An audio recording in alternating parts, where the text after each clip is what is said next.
ยินดียินจงพี่น้องเราค่ะมาเขาหงปากป้อยปีเมื่อใต้เด็กถึงมาส่งปากไป13 ปีทางสูตรเราค่ะมาทำได้ความวิจัยสายเมาเราตาใจสายเมาได้เขาค่ะ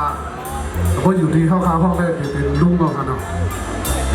ค่อยการในปลายมันมันใจได้ยังเป็นใจสายเมาอยู่ล้วนห้องก็ใจสายเมาเจ็บมือเขาขาดน้ำเป็นก้อนเล็กๆมือปุ่นมาเขาดังหมก2-3 เดือนได้เขาขาดในเฮ็ดปังป้อยตอนดาจอยแถมในใจสายเมายุบโยงใจสายเมาเลยเขาในห้องไว้ความหูนึงค่ะนั่นเขาขาดในอาร์ตไว้กับหินนั่งตีปืนเทถึงพี่น้องค่ะบางความห้องชัวถึงตาแล้วเกี่ยวตานั่นเงินทองได้ค่ะเ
น